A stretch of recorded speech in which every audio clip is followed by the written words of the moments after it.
Welcome to the Union Dues podcast.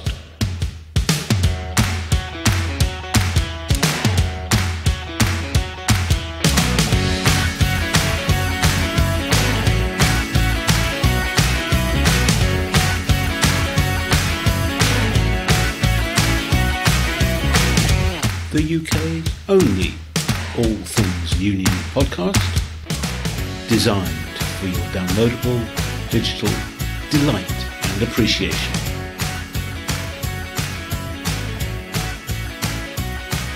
In this episode, Indian trade unions got 250 million people onto the streets last December. How did they do that? What is the difference between mobilising and organising? Asked Mel Sims, and Josiah Mortimer's here with his radical roundup. Hello listeners, welcome to the latest edition of Union Dues, the UK's only all things union podcast. I'm Simon Sapper, and our special guest for this episode is Ajitesh Pandey, who is a senior official of the INTUC, one of India's largest unions with 40 million members. 40 million, yep. Mel Sims, in her Thought for the Week, is going to be exploring the difference between mobilising and organising. If you thought they're the same thing, Mel will make you think again. And of course we have Josiah Mortimer with his ever popular, ever revealing, ever important Radical Roundup. First up, Mel Sims, Professor of Work and Employment from Glasgow University, with her Thought for the Week. This week, Mel ruminates on the differences between mobilising and organising. This week, I've been thinking about how we organise and mobilise workers within the trade union movement. And I've written about this with my colleague Jane Holgate in the past, about how organising and mobilising aren't quite the same thing. Although very often when we're talking, we tend to conflate the two. But even when they are separated out as different activities, I think there is a tendency to think of one as somehow better or more desirable than the other. So it's worth thinking through what are the differences. And organising, to me at least, is about the graft of contacting workers, finding out what their interests and issues are, working out what can be achieved through collective action, and making sure we keep those conversations open and flexible. And it's particularly about turning workers into union members and union members into leaders and activists. Mobilisation, by contrast, is about how we get workers to actively do things, to pursue their interests, to try and resolve their issues. So it's about turning that engagement with the union into action. And interestingly, when we look around at the approaches of different unions, we can see that they've got really different ideas about the order in which those two things should take place. So some have a real view that workers should act first and learn what can be achieved through action before organising to sustain that and to turn that into sustainable workplace unionism. Others prefer to put in the graft of organising work before then trying to mobilise for changes. And I've seen both work well to create strong and sustainable grassroots unions, but I've also seen both fail. And ultimately, I've come to the conclusion that it's about suiting the approach to the workforce as it currently exists. So it's clear for many workers, a good win from mobilising can really boost the organising activity. But for others, and particularly in a context like the UK, where there are very strict laws about union action, we need to be really confident about our organising before we can be sure that we can mobilise effectively. So we have to do formal ballots, postal ballots, which are expensive. So a push of the organising activity behind the scenes will let us know what members think about key issues before we make that investment in a ballot. And that can save a lot of problems and challenges down the line. So I guess my takeaway is that both organising and mobilising are both really important, but in slightly different contexts. And I think from that follows the view that they demand different skills. So building the skills of our organisers and activists and helping them separate out those two different areas of their roles can be really important in building strong workplace trade unionism. Many thanks, Mel. I suppose sometimes it's hard to know whether you should be mobilising or organising, but I guess one way of looking at it is, what's the end point? What's the objective here? And that perhaps steers you in a particular direction about whether it's an organising approach or a mobilising approach that would be more effective. Just a thought anyway. Let me know what you think. You can get in touch with the show at uniondues@makesyouthink.com. You can follow us on Twitter at JewsUnion. And we'd love to get your contributions. Now to our featured guest, our featured subject, and it was a great pleasure to be able to speak to Ajitesh Pandey earlier in the year about the organising feat that saw 250 million people get onto the streets of India as part of a general strike at the back end of last year. And of course, our news media being what it is, this came as quite a surprise to the vast majority of us who aren't familiar with Indian news, let alone Indian trade union news, don't follow it. And no sooner had the headlines hit that there were these millions and millions of people taking strike action than the story kind of dropped off the radar. So I just thought this is probably the world's largest strike, and we ought to find out a bit more about it. So that was the premise for my discussion with Ajitesh. And now, of course, I'll be the first to acknowledge, from a position of ignorance, it has to be said, that Indian politics, Indian trade unionism is not straightforward. It's complex and multifaceted. There's a huge amount of intersectionality between labour organisation, politics, class structures. So I'm well aware that other views of this situation are possible. But nevertheless, as a starter, as an introduction, as a look at what's behind the headlines, this is, I think, really interesting stuff. And I hope you'll agree. Here he is. Ajitesh Pandey, thank you very much indeed for joining us on the Union Jews podcast. The world of Indian trade unions, I think, is something of a mystery to most of our listeners in the UK, which is shameful, really, given the size and the history of the trade union movement in India. But perhaps could we start off by you describing what your role is in TUC? Well, first of all, thank you, Simon, for having me on this wonderful conversation and for having me to at least let the UK people know of what the Indian trade union and how do we struggle and go about in India about the trade union. So in regard to the role, I would like to say that I am now associated as the youth wing president for the West Bengal chapter. Now, India, we have many states. There are around 28 states now. So West Bengal is one of the most popular states in the country. And I am now heading its youth wing in the state. So we are now inclined and we are now there working with the trade union at the grassroots level, at the industry level, and how to organize them, how to fight out them.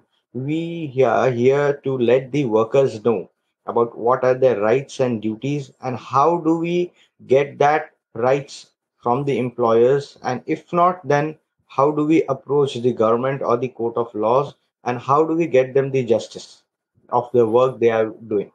So this is our primary role which we are doing. Right. And I mean, so listeners are aware, I mean, you mentioned that West Bengal is a popular state in India. It has over 90 million people in West Bengal. It is huge. And in TUC has about 40 million members. 40 million is a huge number in itself. But it's not the only trade union centre in India, is it? How does that compare and fit in with the whole trade union movement in the country? See, Simon, INTUC, which we have, is that Indian National Trade Union Congress. This was set up in around 1947, the year when the India got freedom. So this was set up by Mahatma Gandhi, and it was done with an initiative, with a motive to ensure job and social security of the workers in this country. INTUC is the second most oldest trade union wing which we have in the country. And now INTUC, we follow the ideologies of Mahatma Gandhi, unlike the left front, which are now still looking into Marxism and Lenin. So there are difference of two ideologies which we are working. So INTUC is the largest trade union currently in the country. We have, as you said, about 40 million workers. And nationwide, we have also claimed that our membership is around 3.33 crores, which we have as on 2011, which the present central government is reluctant to verify. There was a verification process going on, which was stalled just because of the reason that the central government, the present Bharatiya Janata Party BJP government, they also have a trade union outfit, which is not directly related to them, but yes, it is their trade union wing, which is called the BMS, Bharatiya Mazdoor Sangh. So the difference between us and them is of more than 10 million. So now that process has been stalled by the central government. But as of now, on officially what we have claimed, we are at around 40 million, which is a very huge number. And INTC now is catering to most of the organized and unorganized sector throughout the country. Right. Okay. So what you described there about your relationship, NTUC's relationship with Congress and the BJP side of politics and their trade union structures, is that the case for all trade unions in India? There is always that political link or a link with a political party. Political party, as you correctly said, that in India, our trade union centers are directly or indirectly, mostly all of them are backed by the political parties.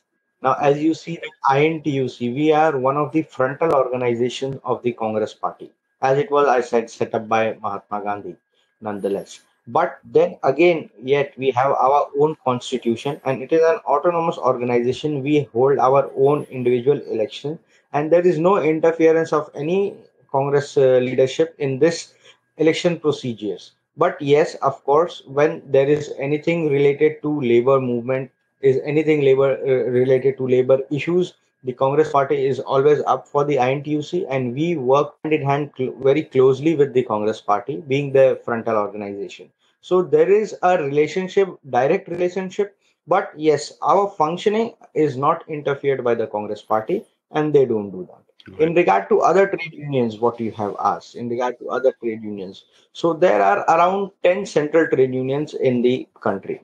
There are mostly 10 big central trade unions in our country, one being INTUC, one being your BMS, which is backed by the BJP, and then other, there are around AITUC, there is CITU, there is TUCC. Now, these all are the left wing outfits. They are somewhat related to CPM. They are somewhat related to CPI. They are related to RSP, is the Revolution Socialist Party. Mm-hmm. CPM is the Communist Party of India.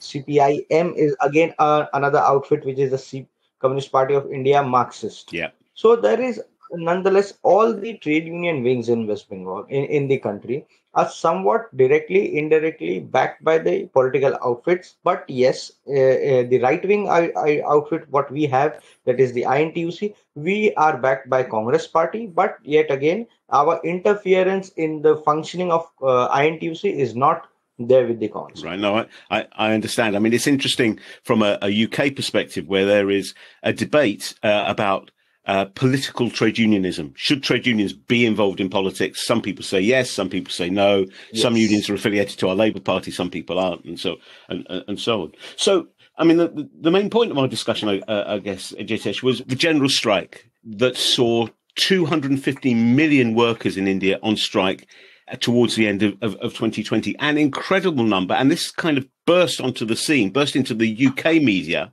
And we were all thinking, well, we didn't see this coming. What's happened? This is an incredible achievement to have so many people engaged in coordinated industrial action. What was the background to that? Why did it happen?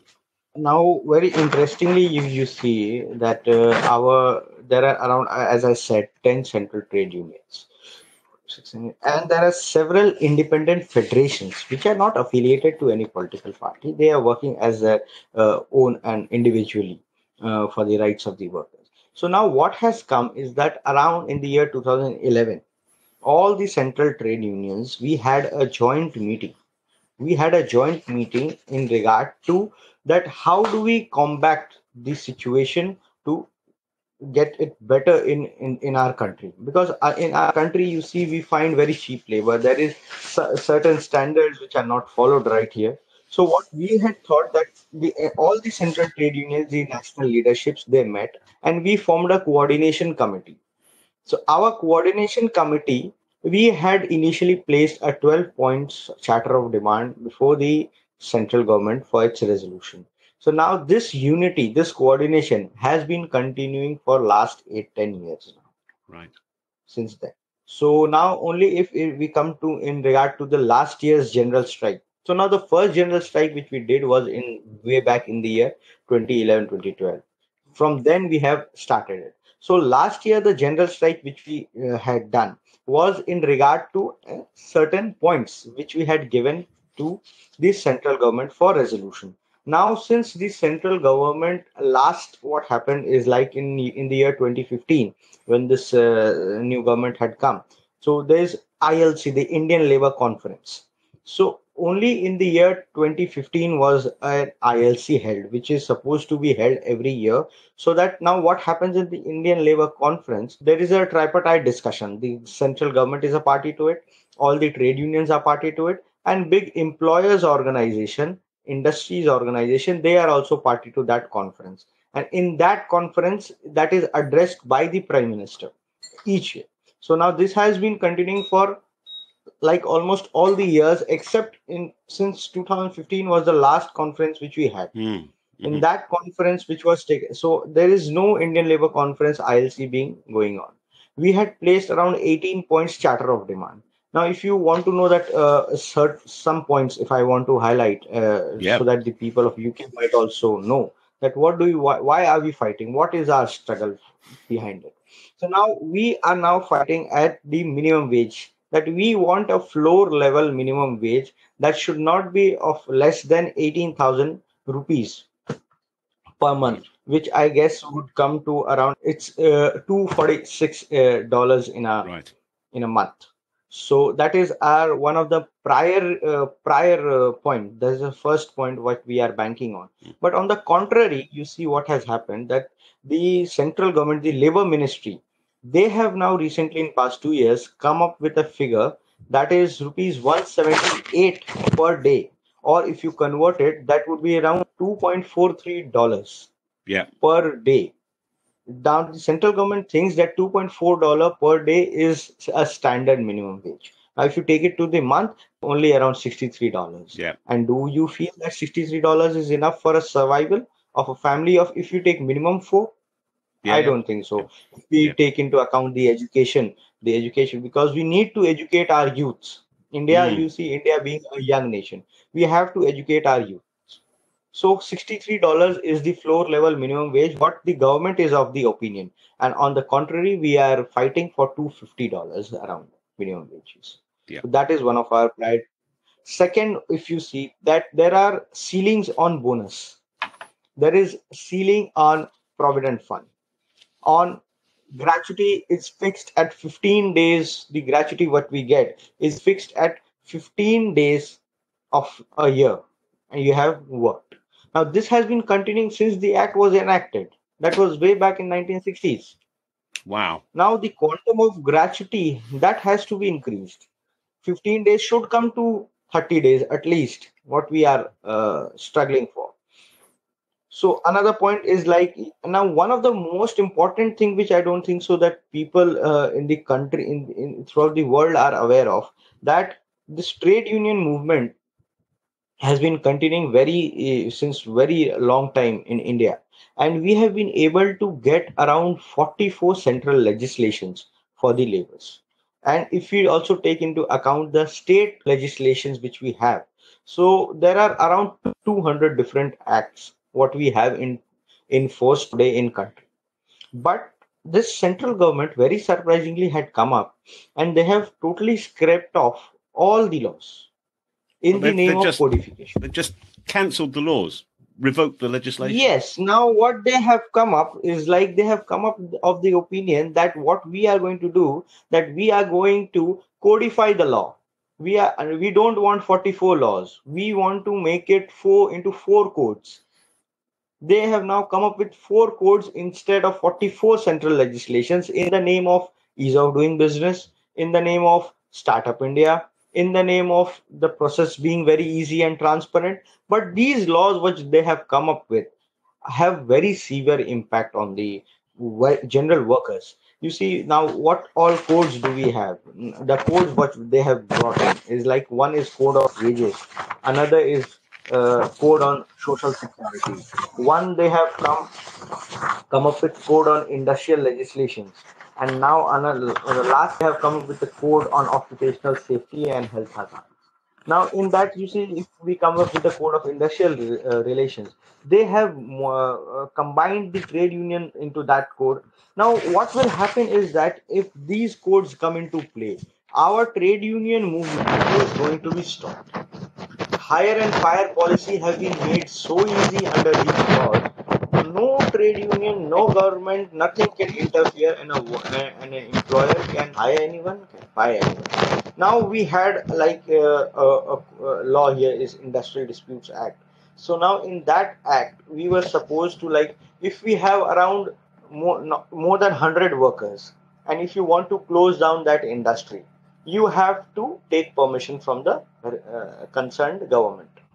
Now, what this code suggests is that they have increased the threshold from 100 to 300.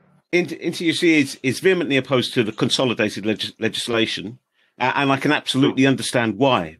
Because, of course, when legislation is consolidated, sometimes things get lost or missed out. Sometimes one might think almost deliberately by the people who are doing the consolidation. And of course, just what you were talking about the threshold for taking industrial action to defend jobs being raised from 100 to 300 is clearly a real problem, a real barrier to union organising and influence on the ground. So is the government willing to negotiate, or are we at the stage where actually there is no discussion and that makes industrial action unavoidable? Now, see, if you want to note something, that if we are just for a formality, I call you over a meeting and we just don't discuss it, and then I just hand over you the paper and say this is the government proposing. If you want to have any suggestions, you can give. If you don't want to have any suggestions, that is also welcome, because government is going ahead with these proposals, these amendments, and very surprisingly, you see they have since they have the majority in the both the houses of the parliament in India, it is very easy for them to get through any laws which they want. Now, for the formality, yes, we had meetings, but which was very specifically boycotted by all the trade unions, not only INTUC, all the trade unions, the coordination committee totally boycotted it. But the central government only with their BMS. But very surprisingly, you will note that BMS also, which is backed by the BJP, by the current ruling government, they had also opposed to certain provisions of the law, but that was also not taken into consideration. That was also not taken into consideration. So it is a mere formality what the government has done, and now all the four codes have been passed, and they were supposed to get enforced from this month only, this April 2021. But now, since the state governments have not yet been able to formalize the rules on which this law would be implemented, this has been again stopped for another 1 or 2 months. I don't know by when the state governments will be ready to get the laws drafted, the rules drafted. Goodness. And if for example, in West Bengal, Congress is successful in the current elections that are going on and forms the state government, could they prevent these new laws being applied in West Bengal, or would national government override them? National government have an overriding effect, because in our structure, whatever the national law is, you have to abide by that. But right. Yes, if you want to have any deviation that we don't want, we would have to have our separate state legislation that would not directly interfere, but yes, would have a different effect in this state. Likewise, I said you that the threshold which was 200 for any industry to close down was a national threshold, but in West Bengal we had reduced it to 50. That even if it is 50 or more, then you have to take. On the contrary, whereas in the national it was 100, but now that has been taken to 300. Whereas we were looking at 50. Right. So therefore, this is not something that suddenly happened without some warning sign. As you were saying, there's been a journey between NTUC and other trade union centres over the past 8 to 10 years.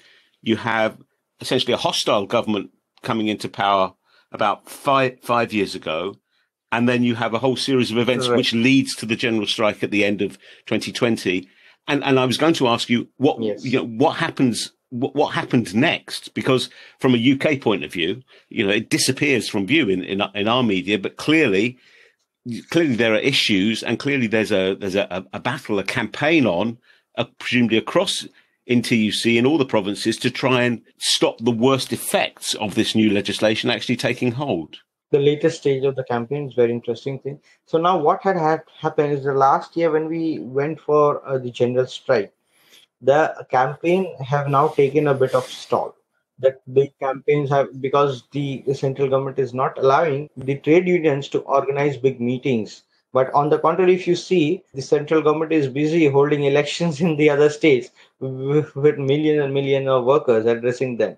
So now our next course of action is that now we are going to state level, we will be going to industry level, we will be going to sector level gate meetings in front of the factories. We are not going to and I'll tell you the other points what we are planning to Mm. do, and we'll be doing it around this year, is we are going to have joint industry level gate meetings and rallies.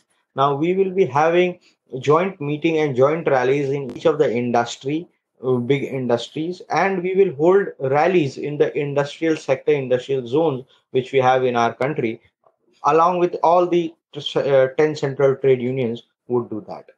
What in West Bengal, what we recently did is that this the rally which we had, we covered 300 kilometers. Starting from the border, we ended up into the capital of the state, that is Calcutta, where I am there. So from the Asansol region, which is the Paschim Bardwan Yep. district, that is the border, we held a rally of 300 kilometers, which was done in course of 7 8 days, and all the central trade unions had participated in it, and hundreds and thousands of workers had willingly joined that rally, and we ended up into the capital. We gave a memorandum to the governor, which is the constitutional head of the state.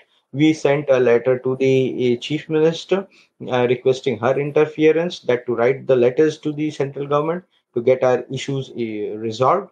We also plan to have, we will be now very recently, I guess, we'll be having a joint meeting of all the trade union. The national leadership will again meet in the country's capital, preferably, that is Delhi. And there, like each year, all the central trade unions do meet in large numbers, and all these leaderships, district leaderships, state leaderships, and the national leaderships, they meet, they have a 2 days marathon discussion on what we have been able to achieve and what we are going to achieve in the next year, and how do we plan to go over. So once we have that meeting, we will be having our course of action for this year, and how, and this year also prefer, what I feel, that we will be going for a general strike in the end of the year Mm. and put pressure on the government. Like in 2017 we had a 3 days mahapadav. Mahapadav is that we had a 3 days dharna, we had a demonstration of continuous 3 days in the national capital, that is Delhi, and leaderships and workers from across the country in millions had turned up, and we had we had tried to meet the group of ministers which the central government has deputed to hold discussions. But the group of ministers also were not ready, and we could not had our meeting. The only meeting which we had was in 2015, and after that we are awaiting any meeting with this group of ministers, and we are now planning to go the same way that we are following. Right. Well, I mean, I've seen the pictures from your Twitter feed of that series of meetings, that 7 or 8 day series of meetings when you went from the north of the state down to the south.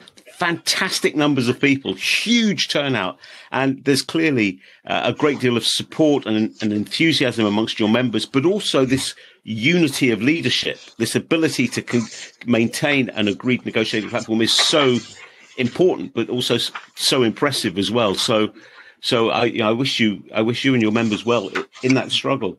But one issue, what I would also like to bring Mm. to your notice, is the farmers' issue. Yes. There is the farmers' issue. Farmers, we also have unions. Unions that are involved in farmers' agitations as well. That issue is one of the most important issue currently in our country, and more than you see. Millions of farmers are now demonstrating at the national capital, but this government is very reluctant to hold meetings with them. Only meetings and giving them empty promises is not going to help. Now, only question what we ask to the government is that you are bringing amendments for the betterment of the farmers, as you say. But the farmers are not ready for that amendments. They don't want that amendment. So if you bring in something good for me and I don't want it, you can easily take it back. You can say, okay, you Yes. say whatever you want. Yes. But this government is very reluctant to bring into that. And the reason being only they want their capitalist friends to prosper and the farmers to go down. So that is Would very boiling issue which we have now currently. I mean, would you say that the government doesn't understand the needs and the priorities of the farming or rural community? Is that it's not just a kind of class issue? It's actually the government is too detached from the rural and farming community. Not at all. They do understand it very well, and they understand it so well that they know that the farmers, that the agriculture economy is one of the most important contributor to our GDP, and they want that agricultural economy to be handed over to their capitalist friend or Right. something. So they do very much understand that what is the potential of the agriculture, what is the potential of these farmers, but they are not willing to have a discussion with them, a fruitful discussion. Yes, they have had around 12 rounds of discussion, but that bears no result. Thousands, hundreds of workers have died in that demonstration because in Delhi during winters we have very spine-chilling winters there. Mm-hmm. But the government was not bothered even to even have a tweet of that. Our prime minister did not even met them once. What this law suggests that they would be totally promoting private mandis. That private mandis are the private markets in places of the private market. There are government setups, there are government markets in the agricultural states. Now government is planning to through these amendments to bring up the private players into play. Now in if you want to sell something in the in the government market, you need to have your pan card, you need to have your license, you will have to pay taxes. On the contrary, if you want to sell something in the private thing, you need not have any license, you need not to pay any taxes. So it is well and clear that the farmers would no, very because they are very low earning group. They don't want to pay taxes, and that tax, what is collected by the markets, is not used up by the government. That is totally used up for the development of that particular village, particular area of which the market caters to.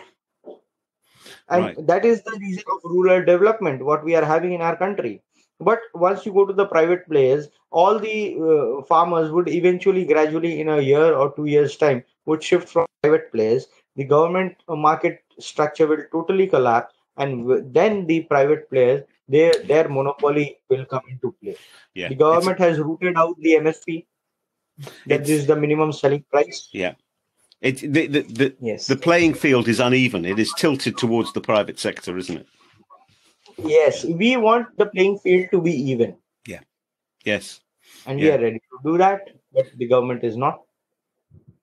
It would be remiss, Ajitesh, of me not to ask you about your role in representing young workers. As you said, India is a young country. Something like 45% of the population are aged 20 or under. But organising young workers from a UK, from even a European perspective, is a real challenge. Most trade union officials are kind of old. And it's quite difficult to get young people engaged in trade union structures. What's the strategy that NTUC uses to organise young workers in India? Now, INTUC, we have a very good number of youths having their representation in INTUC, not only in district, not only in state, but also in the national level.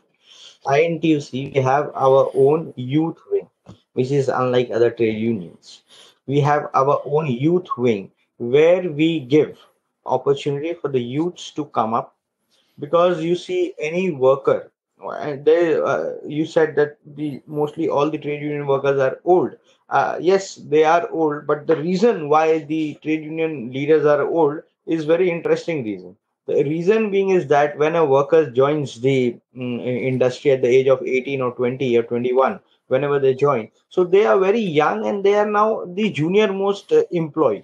Now they have to first learn, get themselves sensitized about the working environment, how do it work. They are now concentrated with their promotion, how do I get better opportunity, how do I earn better living for my family. So and trade union leaders are like, you cannot compare a trade union leader to a political leader. If you want to be a trade union leader, you will have to have a vast knowledge, a vast experience on how to negotiate, what to negotiate, and what are my rights and what are my duties. Hmm. I cannot on the one hand ask only for the rights and not perform my duties. Yeah.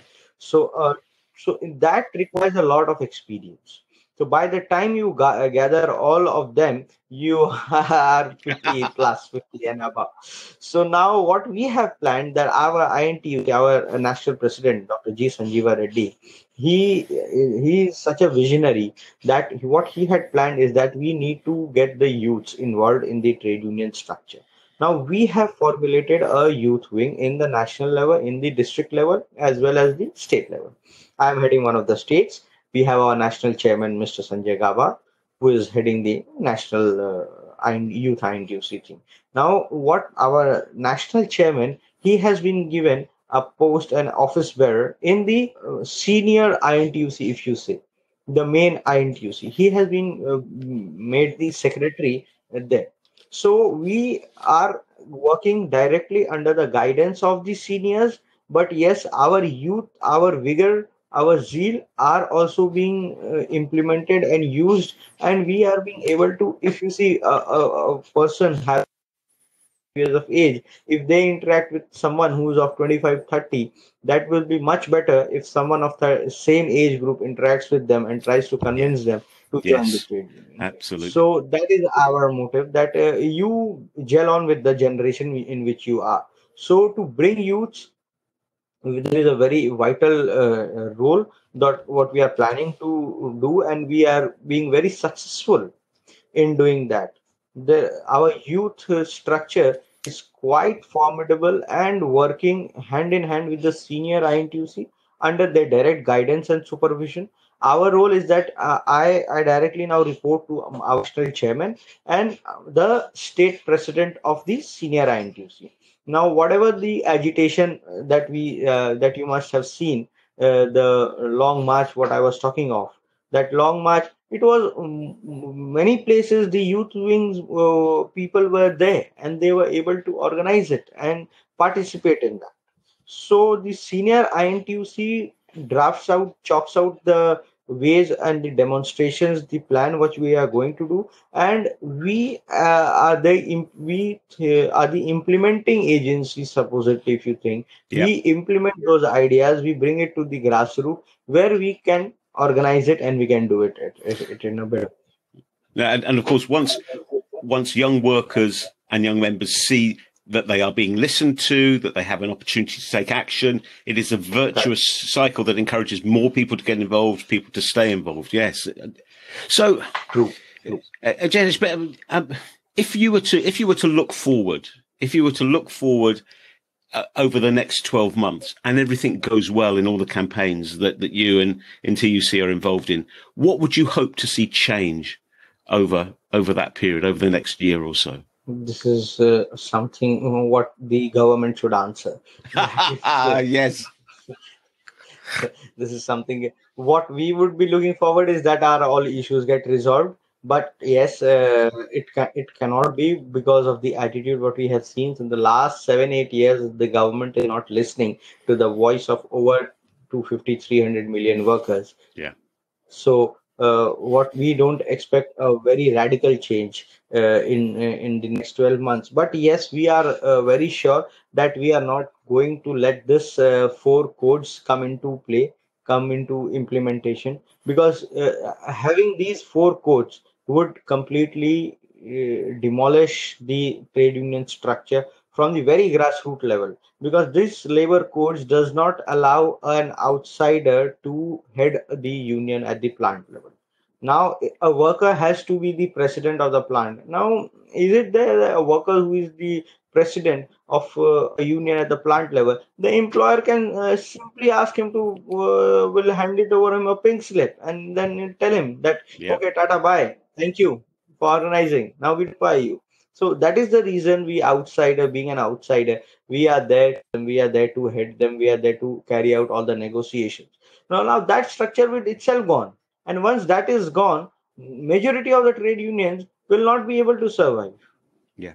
So we all of them, all the trade unions, we are now completely focusing on how do we stop these central legislations to be scraped off and these new four codes to come into play. So our primary motive is to look after these, and in the next 12 months, we hope that the central government will listen to us and at least not implement these four labor codes.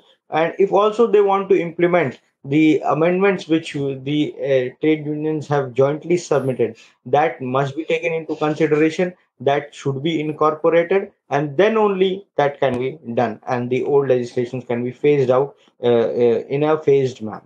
Okay. Ajitesh, thank you so much for spending time with us. We wish you all the best and every strength and power to your elbow as you fight for what are clearly some very fundamental rights and protections for your members and for working people in India. Thank you very much, Simon, for having me over, and I hope that I've been able to give you a picture of our trade union struggle which we are having in our country. Well, my thanks to Ajitesh for giving up his time and being so candid in our discussion. As you know, we could go on and on looking into this from numerous different perspectives.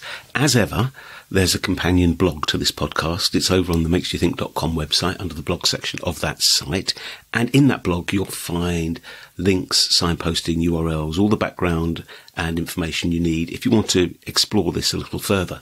And if you've got a view about the subjects Ajitesh and I were discussing, if you've got suggestions for what other parts of the world we could usefully and interestingly look at, then do get in touch. You can email the show at unionjews@makesyouthink.com. You can follow us on Twitter at JewsUnion. As ever, we'd love to hear your views. And now here's Josiah Mortimer with his Radical Roundup, looking this week at the ending of mandatory wearing of face masks and union concerns about that, what looks like at least a temporary lifeline for steelmaking in the UK, GPs taking court action over a takeover by Centene of their practices, the police getting powers they never asked for, and a rocky future ahead for postgraduate researchers. Over to you, Josiah. Thanks, Simon. First up this week, unions have reacted with anger to the government's plans to make mask wearing voluntary after the 19th of July. Unison says now is not the time to throw caution to the wind when infections are on the rise. The National Education Union pointed to earlier moves to ditch mask wearing in schools, which have contributed to classroom chaos. Hundreds of thousands of pupils are currently isolating at home, and shop workers union Usdaw said face masks should continue to be mandatory for shoppers after the 19th of July to protect staff, while Unite and the GMB also hit out at the move over fears workers would be put in danger. Next up, the government has announced emergency legislation to help defend the UK steel industry, following pressure from unions and businesses.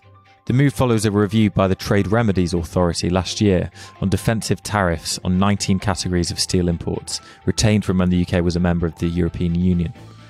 The government has accepted the TRA's recommendation to maintain the safeguard on 10 steel product categories for a further 3 years. Ross Murdoch, GMB National Officer, said the announcement was a victory for common sense, but added it was only a temporary reprieve.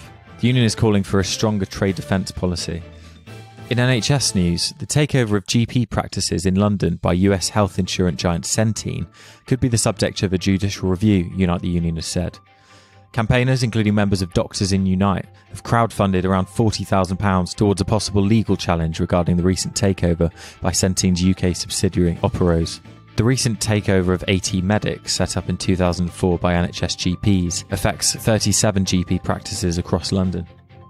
Campaigners are waiting to hear if all the legal hurdles have been crossed and the case can proceed on the basis of the lack of transparency. Doctors in Unite Chair Jackie Appleby said ministers' pledges that the NHS is not being privatised have been proved patently untrue. And now a report from Parliament. MPs have rejected an amendment to the controversial Police Crime Sentencing and Courts Bill, which would have created a new offence for assaulting a retail worker. The move was spearheaded by Labour and backed by unions and employers, but the government has steadfastly refused to accept amendments to the policing bill. Police leaders have also opposed the bill's crackdown on so-called noisy protests, saying they did not ask for the powers. MPs were voting on the bill's report stage this Monday. And last up, universities must give postgraduate researchers the same protections as university staff, the University and College Union said today, as it published its new manifesto for postgraduate workers. PGRs produce high-quality research that furthers their university's research output, but they don't get the same rights or pay as staff because they're classified as students. Some PGRs even pay to produce data that the university takes ownership of. As a result, they miss out on terms and conditions that are afforded to colleagues on employed contracts, including sick leave and parental leave. The UCU says it's an injustice which must end now. That's all for this week's Radical Roundup. Watch out for the full article on leftfootforward.org this Wednesday, and see you in 2 weeks. Thanks, Simon. Back to you. Many thanks indeed, Josiah. And if you want to find out more about that campaign to make assault on a retail worker a criminal offence, you can visit or revisit the podcast that I recorded with Janie Jones, President of Retail Workers Union Usdaw, that you can download or stream from the same podcasting platform as you're using right now to listen to this. Well, we're nearly out of time for this episode. Don't forget that Union Dues is part of the Labour Radio Podcast Network, which is a collection of over 100 trade union related podcasts. You can access all those shows through the Labour Radio Podcast Network portal, which is labourradionetwork.org. And I know you know that you can contact Union Dues by email, uniondues@makesyouthink.com, and follow us on Twitter @DuesUnion. Thanks to everyone who has written in with their thoughts and suggestions, liked or shared stuff on Twitter. Very much appreciated. If you could go just one stage further and subscribe to the show on the podcast platform of your choice and rate the show as well. We've got to be worth 5 stars, haven't we? Go on. That would be great. Very much appreciated as well. Well, it just leaves me to say thank you to Mel. Thank you to Josiah. Thank you to Ajitesh. Thank you above all to you for choosing to spend your time with us. We've loved having your company and hope you've enjoyed the last half hour or so. So, look after each other and stay safe. And I'll see you next time on Union Dues. Bye for now.